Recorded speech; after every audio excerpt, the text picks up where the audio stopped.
a cargo de David Kapkin, servidor del Evangelio.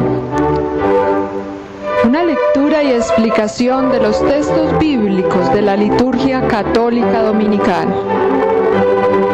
Análisis literario y crítico al servicio de la comprensión de la palabra, de la interiorización existencial y de la actualización del mensaje para la hora presente.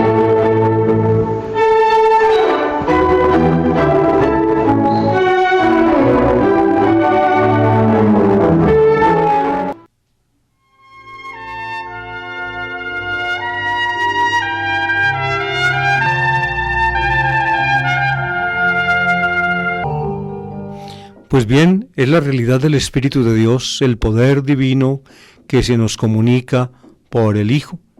Ese poder de Dios nos hace a nosotros tener la experiencia de nuestra unión con Dios como hijos, no en el sentido de una adopción meramente extrínseca, sino de una transformación profunda e interior que nos connaturaliza en tal forma con el Hijo único, que por el Espíritu entonces somos hijos de Dios, aunque como dice la misma tradición joánica, todavía no aparece lo que llegaremos a ser. Somos hijos, aunque todavía no aparece la plenitud de la filiación en nosotros, porque Él todavía no se ha manifestado. Pues bien, es ese poder de Dios, ese Espíritu de Dios, el que es visto, sobre todo en la tradición joánica, como una realidad personal, junto al Padre y al Hijo. En muchos textos de la tradición joánica, una lectura, diría yo, simplemente una lectura tranquila, pone en paralelo estas tres figuras, el Padre, el Hijo, el Espíritu Santo. De ahí vino la elaboración cristiana desde el siglo II y sobre todo el siglo III y los concilios de los primeros siglos, de las tres divinas personas de la Santísima Trinidad.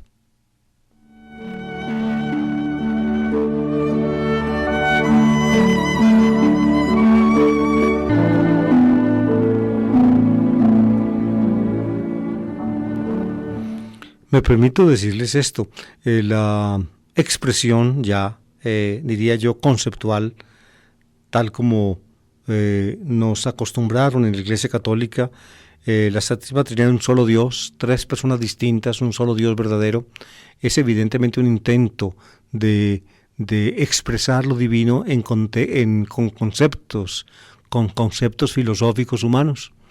La expresión tiene su adecuación, pero también tiene su limitación.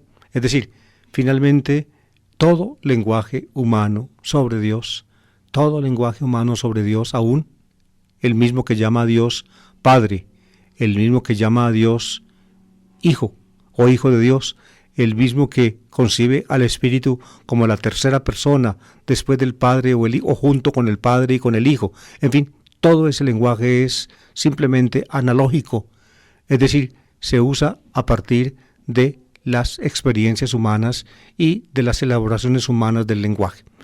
Tiene su valor, sin embargo, no agota de ninguna manera el misterio de Dios, ni puede ser llamado como la expresión absoluta del misterio de Dios.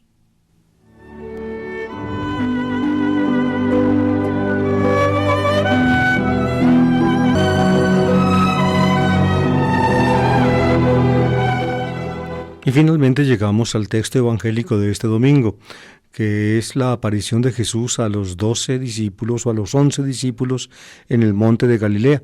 Según el Evangelio de Mateo, que va detrás de Marcos, el resucitado, o mejor dicho, el ángel que aparece en la tumba, fuera de la tumba de Jesús, sentado sobre la piedra que había sido removida de la entrada del sepulcro, encarga a las mujeres que avisen a los discípulos que Jesús se ha de encontrar con ellos en Galilea.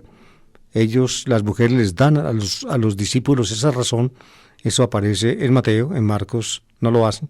En todo caso, consecuentemente, Mateo entonces presenta luego de la aparición a las mujeres como los discípulos, cumpliendo el encargo de Jesús, se dirigen a Galilea y allí finalmente se encuentran con el Señor.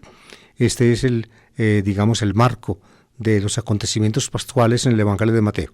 El pedacito que toca leer este domingo dice así, capítulo 28, versículos 16-20.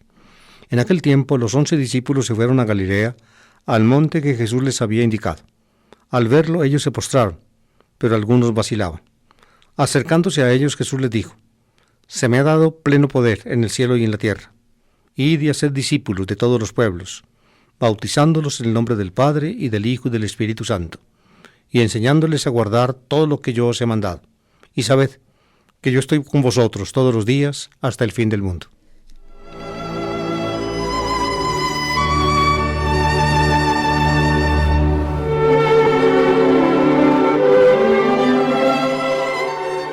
Si ustedes escucharon con atención el texto evangélico que acabo de leer, queridos oyentes, habrán entendido por qué los liturgistas después del Vaticano II escogieron este texto como lectura evangélica para la fiesta de la Santísima Trinidad. La mención de la Santísima Trinidad, Padre, Hijo y Espíritu Santo, es explícita en el texto. Tan solo hay, es decir, más explícito que este texto en ese sentido no hay ninguno en el Nuevo Testamento. Con frecuencia, como les dije ahora, aparecen sobre todo en el cuarto evangelio y en algunos textos de Pablo, la triple realidad del Padre, el Hijo, el Espíritu unidos. Eso evidentemente allanó el camino de la teología cristiana para elaborar con conceptos griegos, como les expliqué, la teoría trinitaria, que es la expresión, normativa de la fe cristiana, tal como nosotros la profesamos. Seguramente este texto fue capital, tuvo capital importancia. El contexto en el cual aparece la fórmula trinitaria en Mateo es muy diciente. El resucitado se les aparece pues en el monte de Galilea. Allí, como aparece también frecuentemente, o mejor dicho, normalmente, en las apariciones, las apariciones se dirigen al envío. Es decir, aparece el Señor resucitado para enviarlos. Lo mismo pensaba Pablo de la propia revelación que Dios le hizo a él en Damasco, como lo dice en la carta a los Gálatas, capítulo 1, versículo 15. También aparece así en el Evangelio de Lucas, aparece también así en el apéndice del Evangelio de Marcos. En fin, aquí Mateo es explícito. Se les apareció pues a ellos y les dijo, se me ha dado todo poder en el cielo y en la tierra, id y haced discípulos, id y páguete, id. Ese id supone el envío, los está enviando. Y el envío es a hacer discípulos, matetefsate, dice el texto griego, hacer discípulos. Hacer discípulos significa pues hacer cristianos. Un nombre de los cristianos en ese tiempo era discípulos. Cuando por la predicación del Evangelio se hacían discípulos, uno anunciaba el mensaje y la persona la aceptaba. La aceptación de el mensaje en la fe hacía que la persona se convirtiera en discípulo de Jesús.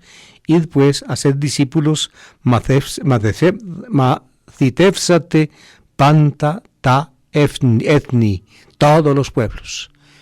Ta etni son los pueblos de la tierra, no simplemente los judíos están incluidos, pero ta etni son todas las razas de la tierra.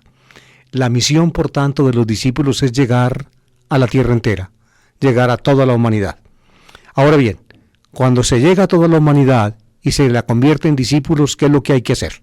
Dos cosas. Primero, baptizantes en onomati patu patros que tu hagiu pneumatos, es la fórmula del bautismo, bautizándolos en el nombre del Padre y del Hijo y del Espíritu Santo. Es lo primero que se hace una vez que alguien acepta la predicación de la fe y por la predicación, por la fe, se convierte en discípulo. Entonces es bautizado. Precisamente el bautismo es la corroboración sacramental de ese ser uno discípulo o ser uno hecho discípulo por la aceptación del mensaje. Ahí está pues lo primero que hay que hacer. Y lo segundo, enseñándoles a guardar didascontes todo lo que yo os he mandado. Aquí están pues los dos pasos básicos de la misión de los discípulos. Ellos deben ir a todas las gentes para hacerlas discípulos, y se cumple esta misión de hacer discípulos a todas las gentes, a todas las naciones, se cumple en un doble paso, bautizando y enseñando. El bautismo y la enseñanza, es decir, el bautismo y la catequesis, didascalía es la catequesis, didaskin es la enseñanza cristiana. Precisamente el evangelista Mateo, cuando concluye su obra con este pasaje, nos explica finalmente por qué él a lo largo del evangelio insistió tanto en la didaquí o la didascalía de Jesús en su enseñanza. Ningún otro evangelio como el de Mateo presenta tantos discursos y tan profundos discursos de Jesús. Aparece en Mateo el sermón de la montaña, luego el sermón de los discípulos, luego el sermón en parábolas, luego el sermón de la comunidad y luego el sermón escatológico. 5 grandes composiciones que hace Mateo de la didascalía o de la didaquí de Jesús, de su enseñanza. Precisamente esos discursos, pues, que contienen la enseñanza de Jesús, eran la base de la enseñanza que los que recibían el Evangelio también debían recibir, precisamente para corroborar su admisión como discípulos mediante el bautismo. El bautismo se hace en el nombre del Padre y del Hijo y del Espíritu Santo, como enseguida lo voy a explicar.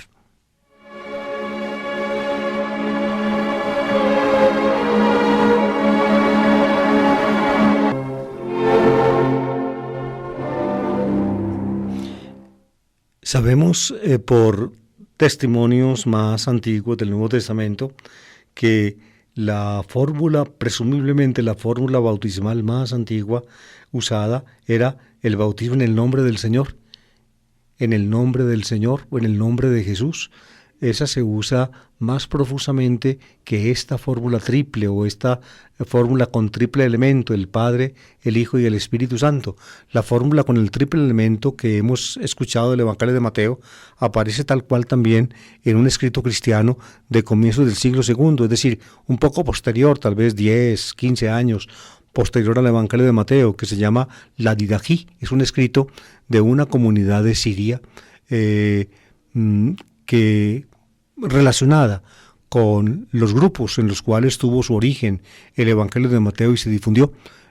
La Didaquí, pues, y el Evangelio de Mateo presentan esta formulación triple en el nombre del Padre y del Hijo y del Espíritu Santo, que pasó a ser la fórmula del bautismo prácticamente en todas las iglesias cristianas de cuño antiguo, tanto en las ortodoxas del Oriente como en la católica de Occidente.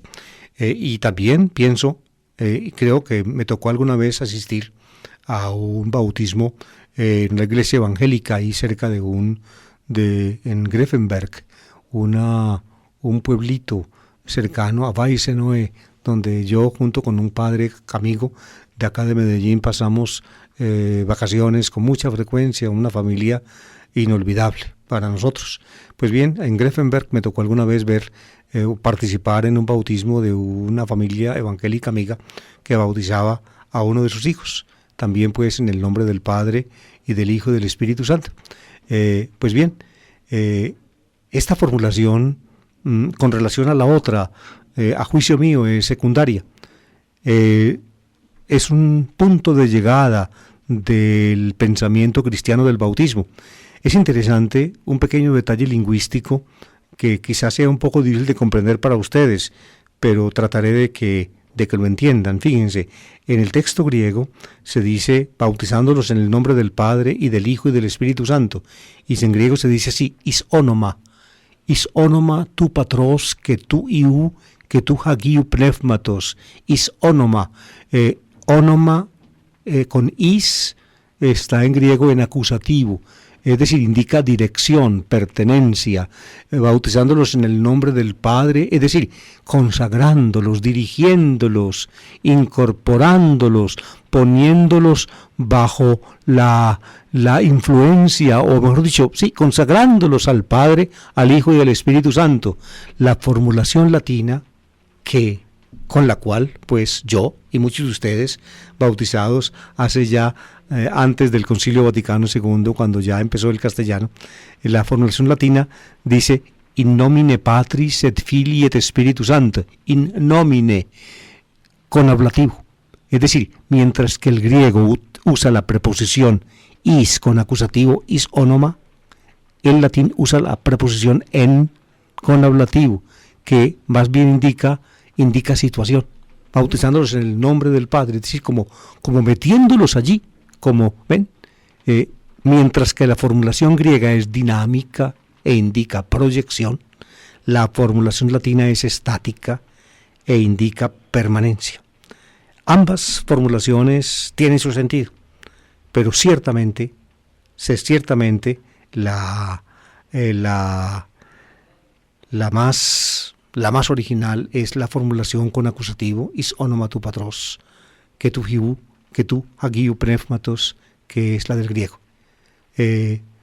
Bautizándolos pues hacia, podríamos decirlo así, en castellano, en dirección a, para que pertenezcan a Padre, al Hijo y al Espíritu Santo.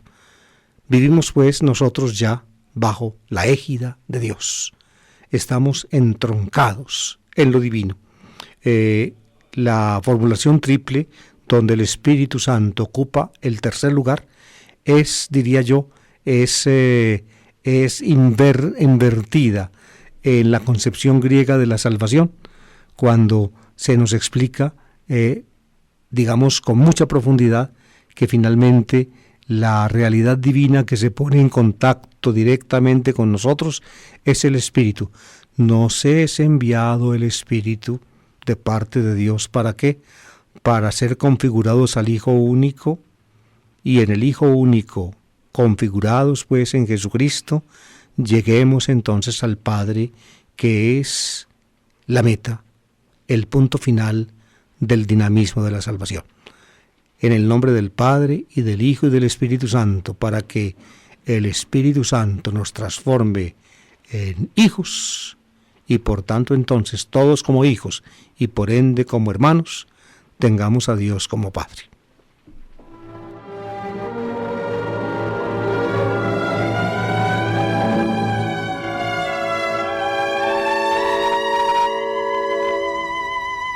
Y termina el Evangelio de Mateo con esta frase: y sabed que yo estoy con vosotros todos los días hasta el fin del mundo.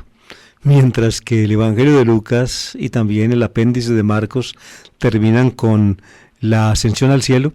Fíjense que en Mateo no hay ascensión, no, Jesús no se va, permanece. Estoy con vosotros todos los días hasta el fin del mundo. Él es pues Dios con nosotros. Y de esa manera el Evangelio de Mateo en su última frase recupera una de sus primeras frases. Cuando se hace carne, o cuando concibe María por obra del Espíritu Santo, como dice Mateo, el evangelista cita la Escritura. He aquí que la Virgen está encinta y da a luz un hijo, y le ponen por nombre Emmanuel, Dios con nosotros. Dios con nosotros, por tanto, es Jesús en el comienzo de Mateo, y Dios con nosotros es Jesús en el fin del Evangelio de Mateo. Está con nosotros siempre, todos los días, hasta el fin del mundo.